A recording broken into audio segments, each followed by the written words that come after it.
ever feel like the world is full of these weird, like, hidden rules?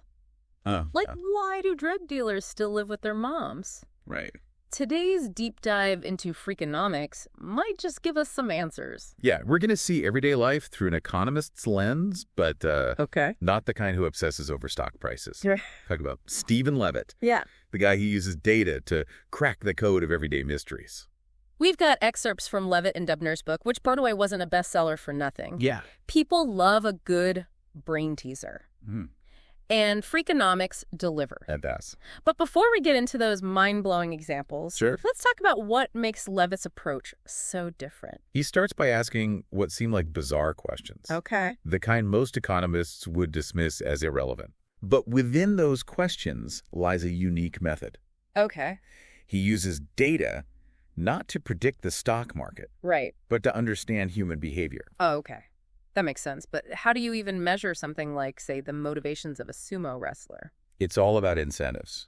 Okay. And this is key to understanding Levitt's work. Okay. Incentives are, simply put, anything that motivates or encourages a certain action. It could be money, social status, or even something as simple as a parent's approval. So Levitt argues that by understanding the incentives at play, we can start to predict how people will behave. Precisely. Okay. Take the example of those California mechanics. Okay. You'd assume they'd want to find every little problem with a car to charge more, right? Makes sense to me.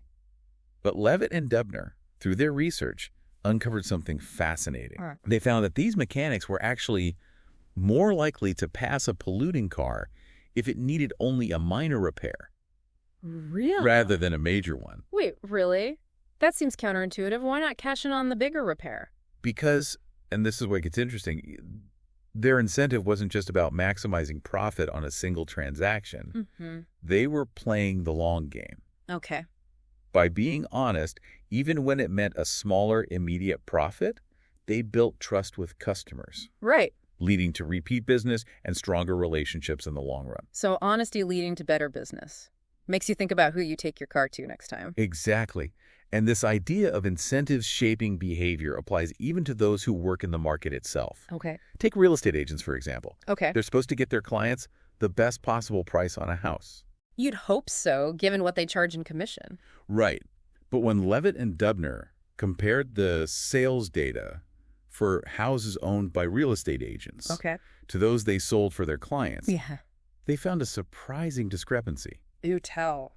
Real estate agents kept their own houses on the market for an average of 10 days longer, Okay.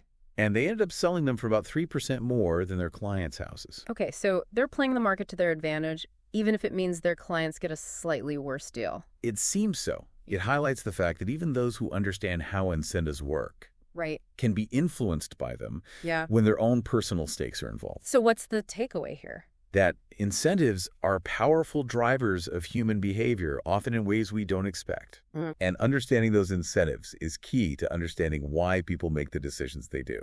Okay, speaking of incentives potentially leading to some questionable choices, let's talk about sumo wrestling. Ever watch a match and think, is this rigged? Yeah, you're not alone. Yeah. Levin Dubner took that very question, Right. which many would consider absurd, Yeah. and applied rigorous data analysis to it. And what did this rigorous data analysis reveal? Did they find evidence that sumo wrestling wasn't exactly on the up and up? They did. To understand how, we need to look at the incentive structure within sumo wrestling. Okay. A wrestler's ranking determines everything. Their earnings, their social standing, even the respect they receive from fellow wrestlers. It's like a whole social hierarchy built right into the sport. Exactly. Now imagine you're a wrestler on what's called the bubble. Okay. You're on the verge of either moving up in the rankings, which comes with significant benefits, Right. or being demoted, which comes with significant The consequences. pressure must be immense. It is, and that's where things get interesting. Okay. Levitt and Dubner analyzed the win-loss records of wrestlers in these high-stakes matches, Okay. particularly those where a wrestler with a 7-7 record was facing an opponent with an 8-6 record. So the wrestler with the 8-6 record needs that win to move up in the rankings, while the 7-7 wrestler has less on the line? Precisely. And what they found was astonishing. Okay. In these specific matchups, the wrestlers with the losing records, Right. those with nothing to lose, Yeah. won far more often than would be expected based on pure chance. We're talking a statistically significant difference. That sounds like more than just a coincidence. Exactly. Okay. And it gets even more compelling. Okay.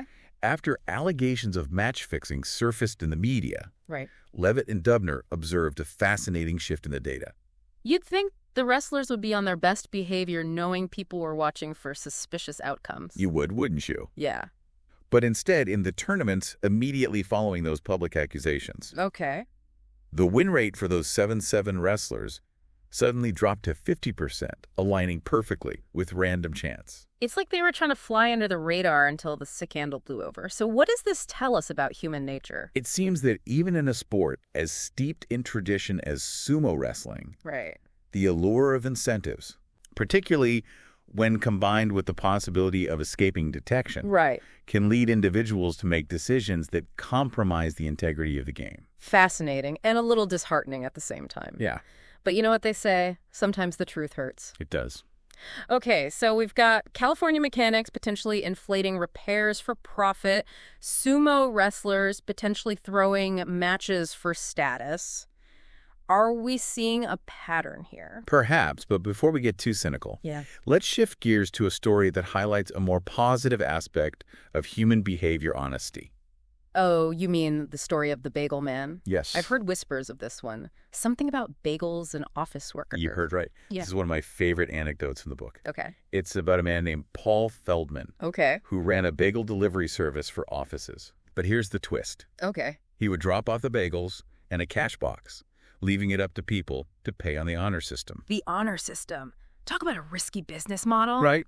I can't imagine that ending well. Right. You'd think he'd be constantly losing money to dishonest coworkers. Yeah. But as Levitt and Dubner discovered, Yeah. Feldman kept meticulous records. And those records revealed some fascinating insights into human behavior. Okay. I'm intrigued. Tell me more.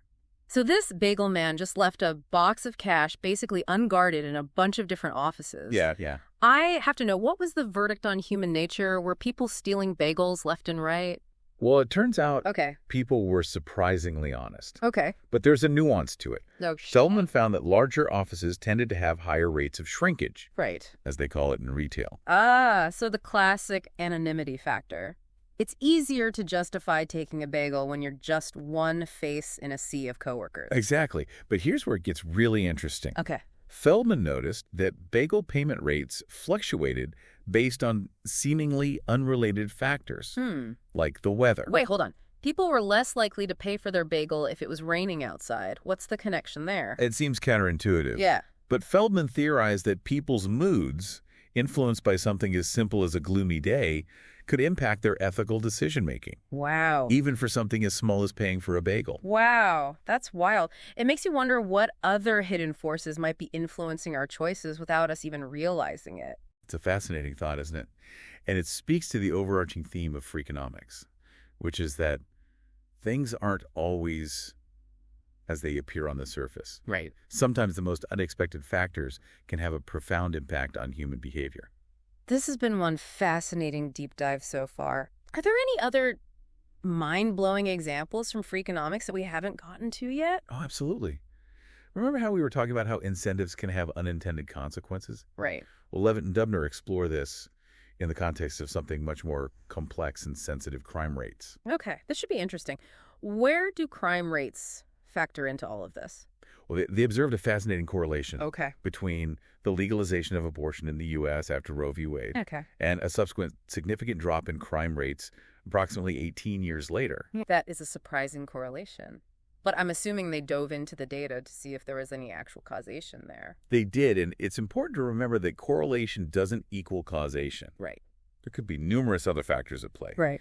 But they found that this pattern held up even when controlling for other potential influences, like changes in policing strategies or economic conditions. So are they suggesting there's a direct link between those two things? They're careful not to make definitive claims, Okay. but they present data from Romania that further complicates the picture. Okay.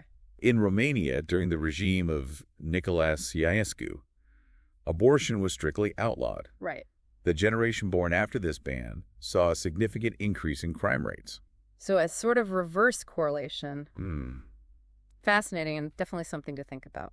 Right. It raises a lot of questions about societal factors, unintended consequences, and how we interpret complex data.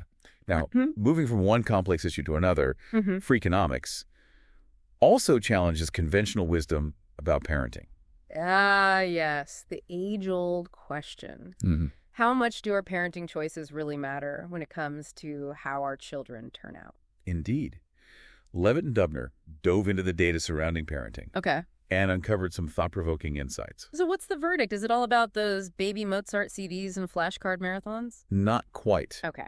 Their findings suggest that who you are as a parent, your education level, socioeconomic status, your own values and behavior, these have a far greater impact on your child's development than, say, whether you opted for a strict sleep training method or read to them for hours every day. So all those parenting books might not be the be-all and end-all. Right. I have to admit that's a bit of a relief to hear. Sure. But it makes you wonder how much of our parenting anxieties are rooted in things we can control versus things we can't. Precisely. And that leads us to one final example from the book. Okay.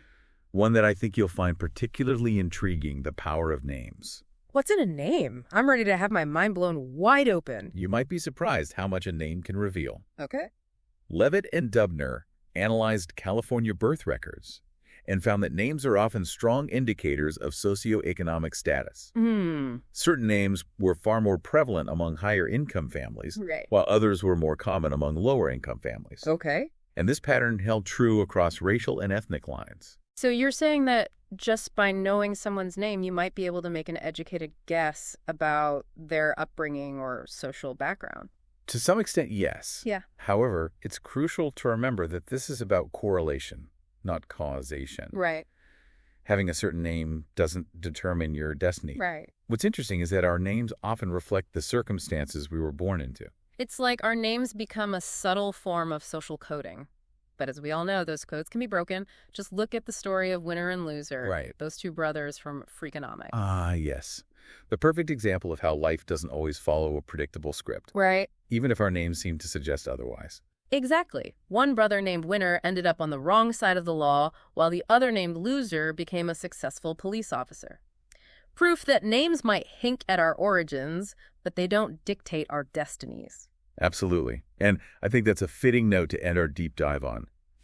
Freakonomics encourages us to question assumptions. Yeah. To look for the hidden patterns and surprising connections that shape our world. It's about embracing data, even when it leads us to uncomfortable or unconventional conclusions. Because sometimes the most uncomfortable or unconventional answers are the ones that teach us the most. So the next time you're faced with a seemingly simple question, remember the answer might just be hiding in plain sight. Yeah. Waiting for you to connect the dots in a way you'd never considered before. Exactly.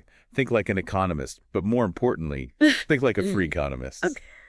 Question everything. Yeah. Right. Embrace data. Yeah. And prepare to be surprised. That's all the time we have for today's deep dive into Freakonomics. We hope this deep dive encouraged you to look at the world through a new lens and maybe even challenge a few of your own assumptions. Until next time, keep asking those weird questions.